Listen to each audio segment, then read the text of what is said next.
Painting Thor love and thunder. इस कहानी की शुरुआत में हमें गौर को दिखाया जाता है जो अपनी बेटी लव के साथ होता है। दरअसल अब वो अपनी जाति का अकेला बचा हुआ इंसान है और वो बैरन डेजर्ट में अपनी बेटी के साथ स्ट्रगल कर रहा होता है। उनके पास खाने पीने का कोई सामान नहीं है। वो ईश्वर से मदद की प्रार्थना करता है, लेकिन उसकी बेटी अब इंतजार नहीं कर सकती। उसकी हालत बहुत ज्यादा खराब होती है और गौर की बेटी लव की मृत्यु हो जाती है। गौर अपनी बेटी की मृत्यु से टूट जाता है। वो अपनी बेटी को वहीं दफन करके उसकी समाधि के ऊपर लेट जाता है। वो भी पूरी तरह से टूट चुका है। लेकिन तभी उसे इस भीड़ में, इस रेगिस्तान में एक जंगल दिखता है जो उसके सामने होता है। उसे लगता है कि गॉड ने उसकी मदद के लिए उसे एक रास्ता दिखाया है और वो उस जंगल के अंदर चला जाता है जहाँ उसे पीने के लिए पानी, खाने के लिए फल मिलते हैं। और जब वो उन फलों को खा रहा होता है तभी वो देखता है कि उसके सामने देवता रापू खड़े हैं जिनसे उसने मदद मांगी थी। रापू देवता गौर से कहते हैं कि तुम मेरे फल नहीं खा सकते। गौर कहता है कि मैंने आपसे मदद मांगी थी और आप शायद मेरी मदद करने के लिए यहाँ पर आए हैं। वो कहते हैं कि नहीं, मैंने एक नेक्रोसोर्ड को मारा है, इसीलिए मैं आज खुश हूँ।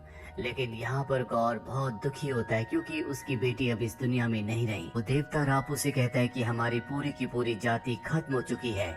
मैं अपनी जाति का अकेला बचा हूँ जो आपको पूजता हूँ। अगर मैं भी मर गया तो आपको पूजने वाला कोई नहीं रहेगा। अभी कुछ देर पहले मेरी बेटी भी मारी गई। मैंने आपसे मदद की गुहार लगाई थी, लेकिन आप सही वक्त पर नहीं आए। देवता रापू कहते हैं कि अगर तेरी बेटी मारी गई तो इसमें कोई दुख करने की बात नहीं है। वैसे भी देवताओं को खुश करने के लिए इंसानों की बलि दी जाती है। ये सुनकर गौर को बहुत गुस्सा आता है और यहाँ पर जो नेक्रोसोर्ड की तलवार होती है वो उससे देवता को मार देता है और कहता है कि कोई भी देवता पूजनीय नहीं है। जब भी हमें मदद की जरूरत होती है तो कोई हमारी मदद करने के लिए नहीं आता और आज से जो भी देवता मेरे सामने आएगा मैं उसे मार दूंगा। सभी देवता मेरे दुश्मन हैं। वहीं दूसरी तरफ हमें थॉर को दिखाया जाता है जो गार्डियंस ऑफ द गैलेक्सी में शामिल हो गया था, लेकिन वो हमेशा जीन को याद करता है जिससे वो कभी प्यार करता था। पर अब वो दोनों अलग हो चुके हैं और अब थॉर पूरी दुनिया से अलग एक साधु, एक संत की जिंदगी जीता है। और जब भी उसे गार्डियंस ऑफ द गैलेक्सी की टीम बुलाती है तो वो उनका साथ देने के लिए चला जाता है। एक बार फिर से उसके पास पीटर क्विल आता है और कहता है कि हमें तुम्हारी जरूरत है। वो उनकी मदद करने के लिए युद्ध में पहुंच जाता है जहाँ वो अपनी शक्तियों का इस्तेमाल करके इस युद्ध को जीत जाता है। वहीं दूसरी तरफ हमें जेन फोस्टर को दिखाया जाता है जो थॉर से 8 साल पहले अलग हो गई थी और अब वो एक प्रोफेसर लेक्चरर है, लेकिन उसे बहुत ही खतरनाक बीमारी है और बहुत जल्द उसकी मृत्यु होने वाली है। अब एक दिन जेन फोस्टर को एक किताब दिखती है जो कि वाइकिंग्स की होती है और जब वो इस किताब को पढ़ती है तो इसमें थॉर के हथौड़े के बारे में भी लिखा होता है जो कि अब टूट चुका है। वहीं थॉर को दिखाया जाता है जो गार्डियंस ऑफ द गैलेक्सी की टीम के साथ है और तभी उन्हें पता चलता है कि इस ब्रह्मांड में बहुत सारे ऐसे प्लैनेट्स हैं जो उन्हें मदद के लिए बुला रहे हैं। वो गार्डियंस ऑफ द गैलेक्सी से एक ही बात कह रहे होते हैं कि हमारे देवताओं को मार दिया गया है और तभी एक वीडियो क्लिप में थॉर अपनी बचपन की दोस्त सिफ को देखता है जो बचपन में उसके साथ एसगार्ड में रहा करती थी। थॉर कहता है कि हमें उनके प्लेनेट को, उनकी दुनिया को बचाने के लिए जाना होगा। पीटर क्विल कहता है कि बहुत सारे प्लैनेट्स को हमारी जरूरत है, क्यों ना हम अलग लग जाएं। थॉर को उसकी बात अच्छी लगती है और वो अपने दोस्त गौर के साथ सिफ के प्लेनेट में पहुंच जाता है। वो देखता है कि वहाँ पर इनके देवता को मार दिया गया है। सिफ भी बहुत बुरी तरह से जख्मी होती है। वो थॉर को बताती है कि जिसने हमारा ये हाल किया है अब उसका अगला टारगेट एसगार्ड है। वो एसगार्ड को खत्म करने के लिए जा रहा है और एसगार्ड अब धरती पर है क्योंकि जब एसगार्ड पूरी तरह से तबाह हो गया था तो उसके बाद एसगार्ड के जितने भी लोग थे वो सब अर्थ पर आ गए थे जहाँ पर वो इंसानों के साथ घुल मिल कर रहते हैं और इनकी जो नई किंग है उसका नाम है वेलकरी। दूसरी तरफ हमें गौर को दिखाया जाता है जो अब बहुत शक्तिशाली हो गया है। उसके पास जो नेक्रोसोर्ड होती है उसने उसे बहुत शक्तियां दी होती है। उसको देखकर ही लगता है कि उससे ताकतवर शायद अब कोई भी नहीं है और वो अपनी नेक्रोसोर्ड से यहाँ पर बहुत सारे दानव को बना देता है, जिसके बाद वो सब के सब एसगार्ड के ऊपर यानी कि अर्थ के ऊपर हमला कर देते हैं। वेलकरी उन सब का सामना करती है और अब यहाँ पर थॉर भी आ जाता है। ये सब के सब उनसे लड़ रहे होते हैं और इसी लड़ाई के बीच में यहाँ पर आती है जेन फॉस्टर, जो कि अब माइटी थॉर के रूप में है। दरअसल जब उसने किताब में थॉर के हथौड़े मायनीर के बारे में पढ़ा था तो उसमें लिखा था कि जो भी उस हथौड़े को उठाता है उसकी सारी बीमारियां ठीक हो जाती है। जिसके बाद वो एस्गार्ड गई थी, जहाँ उसने देखा था कि थॉर का हथौड़ा टूटा हुआ है जो कि उसकी बहन हेला ने तोड़ दिया था। पर जब वो उसके पास गई तो उसके अंदर हलचल होना शुरू हो गई और अगले पल वो हथौड़ा जुड़ गया और जब उसने उस हथौड़े को उठाया तो उसकी सारी बीमारियां ठीक हो गई। जिसके बाद वो बन गई माइटी थॉर। थॉर का हथौड़ा उसे देखकर इसलिए अपने आप ही जुड़ गया क्योंकि थॉर ने कभी अपने मायनीर को यानी कि हथौड़े को कहा था कि तुम्हें हमेशा जेन फोस्टर का ध्यान रखना है, और ये बात अब तक उस हथौड़े को याद थी। और जब उसने देखा कि जेन फोस्टर को उसकी जरूरत है तो वो अपना आप ही जुड़ गया, जिसे उठाने के बाद जेन फोस्टर बन गई माइटी थॉर। और अब वो थॉर के साथ मिलकर गौर की सेना से लड़ना शुरू कर देती है। गौर अपने एक मॉन्स्टर की मदद से इस गार्ड के बच्चों को अपने साथ उठाकर ले जाता है। हालांकि थॉर उसे रोकने की कोशिश करता है लेकिन वो ऐसा नहीं कर पाता। दरअसल गौर को थॉर का स्ट्रॉम ब्रेकर चाहिए क्योंकि वो किसी भी दुनिया का रास्ता खोल सकता है। वहीं एसगार्डियंस को दिखाया जाता है जो अपने बच्चों के लिए परेशान होते हैं। थॉर उनसे कहता है कि मैं उन बच्चों को किसी भी कीमत पर वापस लाऊंगा। वेलकरी थॉर को बताती है कि गौर के पास नेक्रोसोर्ड है। जेन फोस्टर पूछती है कि ये नेक्रोसोर्ड क्या है। थॉर बताता है कि ये एक ऐसी तलवार है जिससे वो देवताओं को मार सकता है, साथ ही कई सारे मॉन्स्टर्स को पैदा भी कर सकता है। ये तलवार बहुत खतरनाक है जो अलग अलग समय में अलग अलग मास्टर्स को चुनती है, और इस वक्त उसने गौर को चुना है। और जिसे भी तलवार चुनती है वो पूरी तरह से अपनी अच्छाई को खो देता है। अब ये बातें कर ही रहे होते हैं कि तभी हाइमदाल का बेटा, जिसे गौर अपने साथ उठा कर ले गया है, उसकी एक होलोग्राफिक इमेज यहाँ पर आती है क्योंकि उसके अंदर शक्तियाँ हैं। थॉर उसे कहता है कि तुम कहाँ पर हो। वो कहता है कि मुझे नहीं पता, मैं अपनी शक्तियों को अच्छे से इस्तेमाल नहीं कर सकता। थॉर कहता है कि तुम्हें फोकस करना होगा, और जब वो फोकस करता है तो थॉर उस तक पहुंच जाता है। जी थॉर से कहते हैं कि हमें यहाँ से ले जाओ, यहाँ पर बहुत अंधेरा है। थॉर कहता है कि मैं असली में यहाँ पर नहीं हूँ, सिर्फ मेरा दिमाग यहाँ पर है। और थॉर इस जगह को देखता है जो पूरी तरह से अंधकार में होती है। इसके बाद वो अपने साथियों को बताता है कि गौर ने बच्चों को अंधेरे की दुनिया में रखा है जहाँ पर गौर की शक्तियाँ बहुत ज्यादा होंगी। इसीलिए हमें एक पूरी टीम की जरूरत है ताकि हम गौर को हराकर बच्चों को वापस ले आएं। और अब ये अपनी टीम को बड़ा करने के लिए चारों के चारों देवताओं की दुनिया में जाते हैं जहाँ पर इनकी बात को कोई भी सीरियसली नहीं लेता। और तभी यहाँ पर देवताओं के देवता ज़्यूस आते हैं, जिन्हें थॉर बताता है कि अलग अलग देवताओं को मारा जा रहा है और हमें किसी भी तरह से गौर को खत्म करना होगा।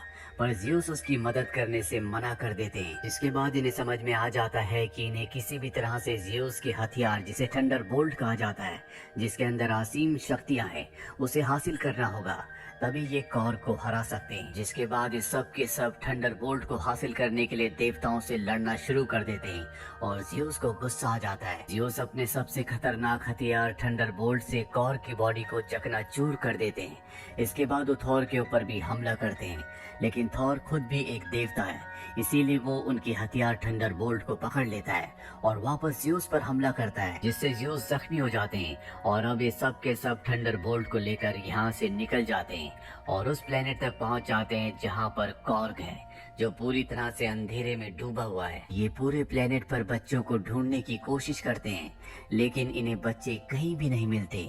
और तभी जेन फोस्टर को एक पेंटिंग दिखती है जो कि एटर्निटी की होती है, जिसे सिर्फ थॉर के स्ट्रोम ब्रेकर से खोला जा सकता है। और अब इन्हें गौर का पूरा प्लान समझ में आ जाता है।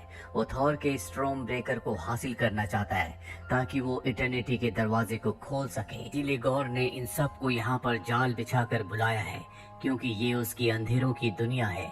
और अगले पल इनके सामने गौर आ जाता है। अब गौर के बीच में और इन सब के बीच में फाइट होना शुरू हो जाती है। गौर इन सब के ऊपर हावी हो रहा होता है क्योंकि ये गौर की अंधेरे की दुनिया है, जिसके चलते वो वेलकरी को घायल कर देता है। थॉर को समझ में आ जाता है कि अगर उसे वेलकरी को और अपने बाकी साथियों को बचाना है तो उसे यहाँ से निकलना पड़ेगा। इसीलिए वो अपने स्ट्रोम ब्रेकर की मदद से बायफ्रॉस्ट के दरवाजे को खोलता है और वहाँ से सबके साथ निकलने लगता है। लेकिन तभी गौर उसके स्ट्रोम ब्रेकर को पकड़ लेता है और अपने साथियों के साथ यहाँ से टेलीपोर्ट होकर अर्थ पर चला जाता है। लेकिन उसका स्ट्रोम ब्रेकर अब गौर के पास है, जिसकी गौर को हमेशा से जरूरत थी। वही थॉर और जेन फोस्टर और उसके साथियों को दिखाया जाता है जो अर्थ पर पहुंच चुके हैं। यहाँ पर जेन फोस्टर की हालत बहुत ज्यादा खराब हो चुकी है और जब उसे हॉस्पिटल ले जाया जाता है तो थॉर को पता चलता है कि उसको बहुत ही खतरनाक बीमारी है, कुछ ही दिनों में उसकी मृत्यु हो जाएगी। थॉर को ये भी पता चलता है कि अगर जेन फोस्टर थॉर के म्योनीर को उठाएगी तो वो उसे शक्ति तो देगा, लेकिन जब वो अपने इंसानी रूप में आएगी तो वो और भी कमजोर हो जाएगी। इसीलिए थॉर जेन फोस्टर से कहता है कि तुम अब म्योनीर को कभी मत उठाना, और खुद वो उस जगह चला जाता है जहाँ पर गौर है। गौर को दिखाया जाता है जो थॉर के स्ट्रोम ब्रेकर से एटर्निटी के दरवाजे को खोल रहा होता है, और तभी थॉर यहाँ पहुंच जाता है जिसके पास ज़्यूस का थंडर बोल्ट है। इन दोनों के बीच में फाइट होना शुरू हो जाती है।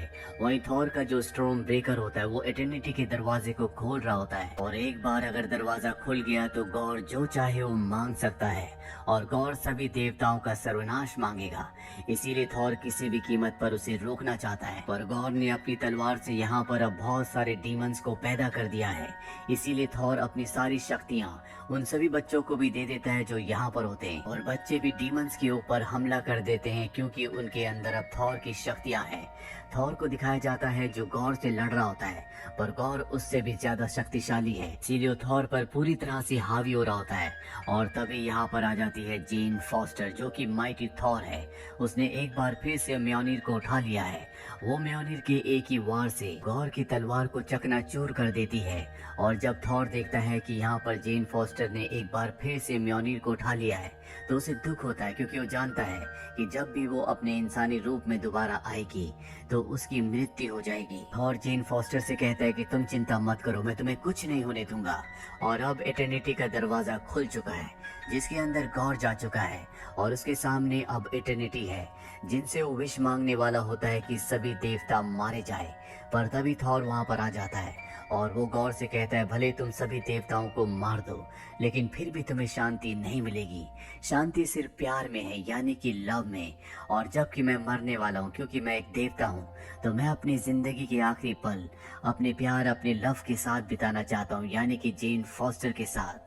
लव वर्ड सुनने के बाद यहाँ पर गौर को अपनी बेटी की याद आती है जिसका नाम लव था, जो कि अब मारी जा चुकी है। वो एटर्निटी से कहता है कि मैं किसी भी देवता को नहीं मारना चाहता, मुझे मेरी बेटी वापस दे दो। जिसके बाद उसकी बेटी जिंदा हो जाती है, और अगले पल दिखाया जाता है कि गौर अपनी बेटी की गोद में है। दरअसल वो इतने वक्त से नेक्रोसूट तलवार को इस्तेमाल कर रहा था जिससे अब वो कमजोर हो चुका है। उसकी जिंदगी का आखिरी पल है, लेकिन उसे अपनी बेटी की गोद में बहुत अच्छा लग रहा होता है। वहीं दूसरी तरफ थॉर को दिखाया जाता है जिसकी गोद में जेन फॉस्टर है, जिससे थॉर बहुत प्यार करता है, और जेन फॉस्टर उसकी गोद में अपना दम तोड़ देती है। दूसरी तरफ गौर को भी इस बात की चिंता होती है कि उसके जाने के बाद उसकी बेटी का ध्यान कौन रखेगा। तभी वहाँ पर थॉर आता है और कहता है कि तुम चिंता मत करो, तुम्हारे बाद मैं तुम्हारी बेटी का हमेशा ध्यान रखूंगा। जिसके बाद गौर की भी मृत्यु हो जाती है। अंत में दिखाया जाता है कि थॉर और सभी बच्चे अब वापस अर्थ पर आ चुके हैं, जहां पर वेलकरी अर्थ पर यानी कि न्यू एस्गार्ड में उन सभी बच्चों को ट्रेनिंग देती है। साथ ही थॉर गौर की बेटी को अपनी बेटी की तरह रखता है। थॉर को उसका म्योनीर यानी कि हथौड़ा मिल चुका है, इसीलिए वो अपने सबसे खतरनाक हथियार स्ट्रोम ब्रेकर को अपनी यानी कि गौर की बेटी को दे देता है जिसका नाम लव है। इसके बाद ये गैलेक्सी में अलग अलग जाकर कमजोर लोगों की मदद करते हैं, इसीलिए इनका नाम पड़ जाता है love and thunder. Mid credit scene में हमें ज़्यूस को दिखाया जाता है जो जख्मी होता है, और वो अपने लोगों से कहता है कि बहुत जल्दी मेरा बेटा हरक्यूलिस आएगा और वो थॉर का खात्मा कर देगा, क्योंकि अब ज़्यूस थॉर से बदला लेना चाहता है। वहीं एंड क्रेडिट सीन में हमें जेन फॉस्टर को दिखाया जाता है जो मरने के बाद वेलहेला पहुंच गई होती है। ये वो जगह होती है जहां पर एसगार्डियन मरने के बाद पहुंचते हैं। दरअसल उसकी मृत्यु माइटी थॉर के रूप में हुई थी, इसीलिए वो वेलहेला पहुंचती है जहां पर उसका स्वागत हाइमडाल करता है। इसी के साथ ये फिल्म, ये कहानी यहीं पर खत्म हो जाती है। ये फिल्म ईयर 2022 में रिलीज हुई थी। IMDb पर इसकी रेटिंग है 6.4। उम्मीद करते हैं कि ये कहानी आपको पसंद आई होगी।